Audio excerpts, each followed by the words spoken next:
Tu m'interromps et je suis pas concentrée. Je te déteste. Tout est de ta faute. Ça se trouve, je le mettrai dans le making of moi aussi. Allez. Numéro 2, scène 2, 1, action. Elle est con. T'es trop con.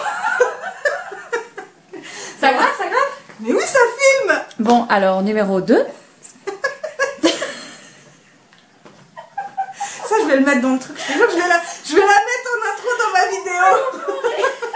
Je te jure, je vais le faire.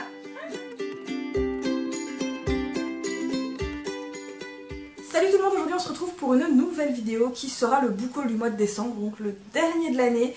Et une fois n'est pas coutume, je sais pas ce qui s'est passé et j'ai explosé mon budget pour décembre. Je l'ai vraiment explosé, hein, c'était pas prévu au programme. Mais il a fait un gros boum. Voilà, le portefeuille, il a fait paf. Plus de portefeuille. Voilà. Donc, on va partir, je pense, sur quand même de meilleures bases en 2020. Je vous le dirai dans le prochain bilan qui devrait sortir, pareil, début janvier, en espérant que je m'y tienne. Bref, aujourd'hui, on est là pour parler book haul. Et je vais vous le présenter, pareil, comme ça, parce qu'il est énormissime. Donc, je me suis demandé de faire une pile. Et je vais vous les présenter, donc, occasion, BD... Vraiment comme ils viennent, hein, parce que énorme. Je commence par le premier tome du Royaume de Pierre d'Ancre, donc l'art du naufrage, pardon, de Pascal Quivigué, aux éditions Aware dans leur collection épique. Donc ici on est dans de la fantaisie, je pense. Je ne sais pas s'il y a de la magie, ils n'en parlent pas. Mais on va donc suivre le jeune Thibaut, ça fait 2 ans qu'il est sur la mer et il a envie de rentrer chez lui au bout de 2 ans, il est fatigué, il est las. Et donc il veut rentrer donc, sur l'île, donc dans son royaume de Pierre d'Ancre, je vais y arriver, pardon. Et puis va se trouver une clandestine dans le bateau et à partir de là, bah, comme dit le résumé, arrive avec elle la lumière et la tempête. Je n'en sais pas plus mais ça a l'air plutôt fun. Et bon, c'est les éditions Word, en général, c'est des éditions de qualité qui publient des livres peu communs et qui sont plutôt sympas. Voilà. J'ai également craqué pour ce livre des éditions ActuSF. Donc, ils avaient également sorti Je suis fille de rage de Monsieur Socorro. J'ai hésité, mais finalement, j'ai préféré celui-ci parce que j'ai pas encore lu son précédent roman qui est dans ma pile à lire. Donc ici, il s'agit de À la pointe de l'épée de Hélène Kuchner. Et c'est encore de la fantaisie avec des capes et d'épée et il me faisait envie. Là j'ai craqué, il est trop beau, il est trop beau, il est trop beau. Je voulais vous le présenter sur Insta pour ceux qui me suivent, mais ça a déconné et en fait il n'y a que les 2 premières stories qui sont sorties, donc je l'ai supprimé, ça servait à rien. Il s'agit de ce petit conte graphique, donc La fille des neiges de Alexa Liswev aux éditions Maca et je l'ai reçu en cadeau suite à une commande, mais je ne vous dirai pas c'était quoi cette commande parce que ça fait partie des cadeaux de la box concours, donc vous ne le saurez qu'une fois que la box aura été réceptionnée par le gagnant. Voilà, donc ici on est en Russie et on va suivre un couple de personnes âgées qui n'ont qu'un regret dans leur vie, c'est de ne pas avoir réussi à avoir d'enfants. L'hiver arrive, il va faire un bonhomme de neige et ce bonhomme de neige va se transformer en petite fille qui va devenir évidemment la leur et qu'ils vont appeler, je ne sais plus c'est quoi le nom de la gamine, mais qui en gros veut dire la fille des neiges. Je n'en sais pas encore plus puisque je l'ai vraiment juste feuilleté, il est tout petit mais les dessins sont vraiment, vous savez, des petites pastels très très très jolis. Je trouve que ça correspond vraiment à l'hiver et c'est très doux en tout cas graphiquement. Je me suis procuré également en occasion le premier tome, et pour 1 € parce que voilà il était 1 €, hein, c'est surtout pour ça. Donc le premier tome de Cassandra Palmer, donc Le Seuil des Ténèbres, de Karen Chance, publié aux éditions Milady. Donc ici on va suivre une jeune femme qui s'appelle Cassandra, qui peut communiquer avec les morts et les non-morts. Donc avec les premiers ça va, pas de problème. Avec les deuxièmes... les non-morts, on peut dire vampires, elle préfère les éviter. Et puis un jour, un vampire mafieux qu'elle a fui va retrouver sa trace. Et elle ne va pas avoir d'autre choix que de demander de l'aide à des vampires puissants. Sauf que les vampires ne donnent pas leur aide sans contrepartie. Donc finalement, est-ce que c'était bien de demander leur aide? Voilà. Toujours d'occasion, je me suis trouvé le 3e tome de Psy Changeling, donc Caresse de glace de Nalini Singh aux éditions Milady. Vous savez, j'adore cette saga. J'ai le tome 2 dans ma pile à lire. Là, en occasion, il était vraiment pratiquement pas abîmé. Du coup, je me suis dit que j'allais le prendre. Et puis voilà, donc ici, on va encore suivre un des autres membres de la meute des Panthères-Garou. Et je ne sais plus avec qui ça va être. Je crois que ça va être avec un autre psy, mais une flèche. Je sais plus c'est qui exactement les personnages de ce 3e tome, mais c'est pas grave. J'ai trouvé le 3e tome d'occasion, donc ça en valait la peine. Encore en occasion, et celui-là c'est parce que j'en ai pas mal entendu parler, et c'est vrai que ça fait un moment que cette saga m'intrigue. Puis c'est de l'habitude, moi l'habitude j'adore ça. Il s'agit donc du 1er tome de la saga Succubus, donc ici Blues de Rachel Mead, publié aux éditions Milady. Donc ici on va suivre une jeune femme qui est une succube depuis plusieurs centaines d'années et qui est paradoxalement une bibliothécaire timide et qui préfère éviter de sortir avec les hommes parce que évidemment étant une succube elle risque de les tuer et c'est pas franchement ce qu'elle a envie. Voilà, j'en sais pas plus, c'est quand même un livre qui est pas petit hein, pour un 1er tome parce qu'il fait quand même 500 pages, mais apparemment c'est une bonne saga donc voilà. Je me suis également procuré le 1er tome de Whispered Reviews, donc le 2e tome vient tout juste de sortir. Il s'agit donc ici de Harper et Knox, donc de Amélie Astier et Marine Matthews. Donc c'est de l'autopublication, c'est des auteurs que j'aime beaucoup, des auteurs françaises en plus. Elles font vraiment des très bonnes romances, vraiment très diversifiées, parfois très difficiles, parfois plus légères. Donc ici c'est un peu plus léger il me semble, puisqu'on va donc suivre un homme du FBI qui est sur une enquête, sur une série de meurtres.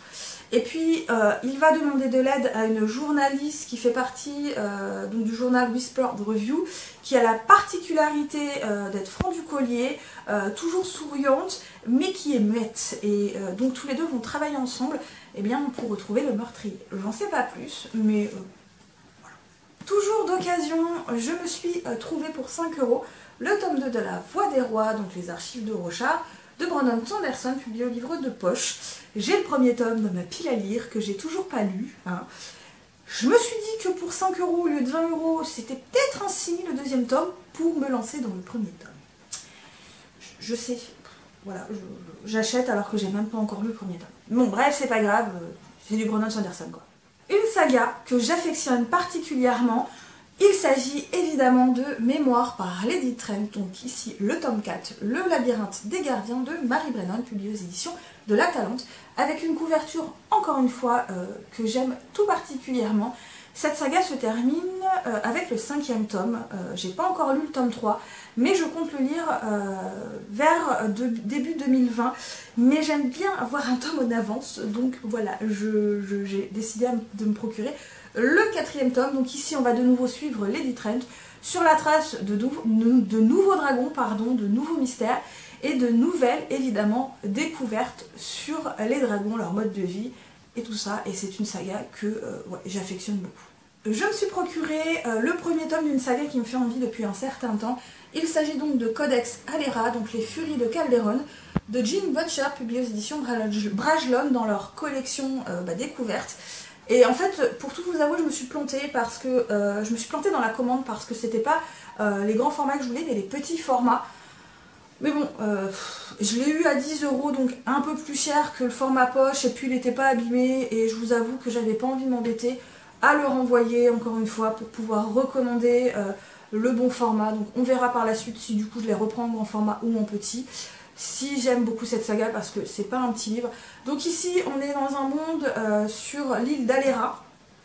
C'est ça, donc les habitants d'Alera, ça fait plusieurs milliers d'années qu'ils repoussent des êtres sanguinaires à l'aide de créatures liées aux éléments, donc la terre, le feu, l'air, tout ça.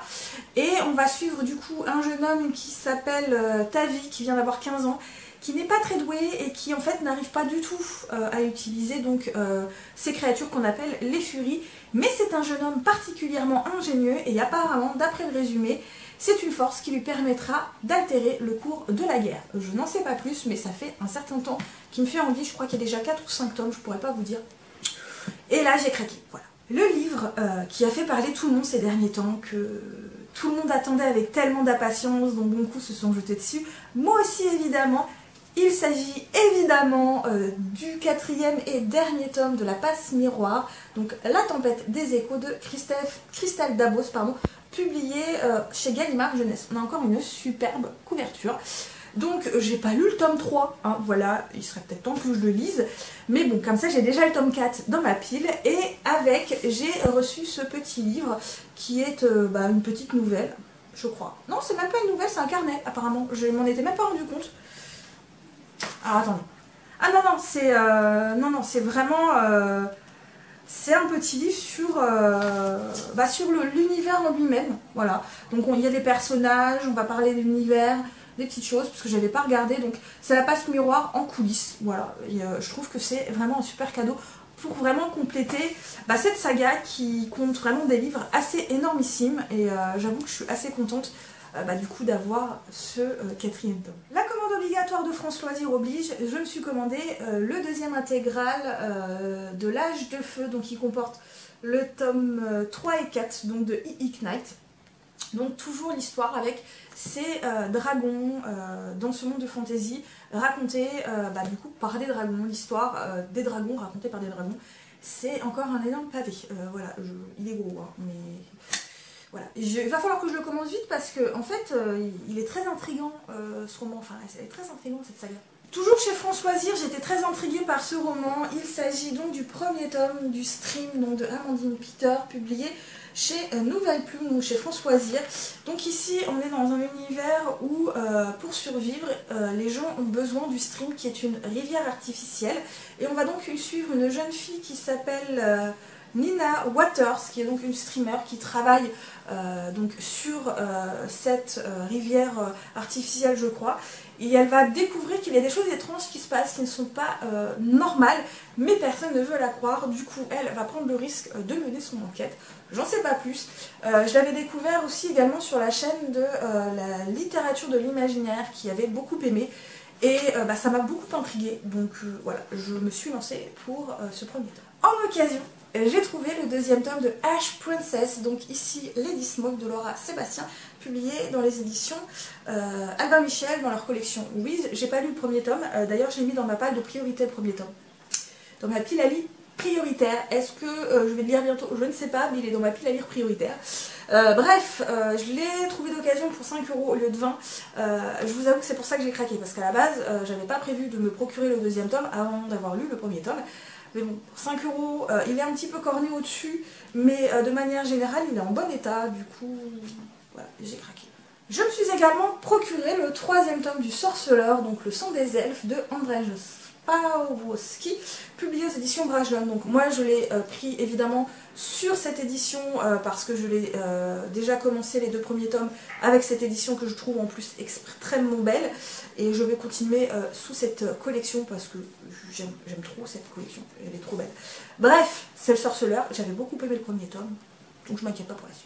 Un livre qui me faisait envie parce que je trouvais le résumé très intriguant et très intéressant. Il s'agit donc de Ma pire ennemie de Tara Jones, publié aux éditions Hugo Roman dans leur collection New Romance. Donc c'est de la romance évidemment.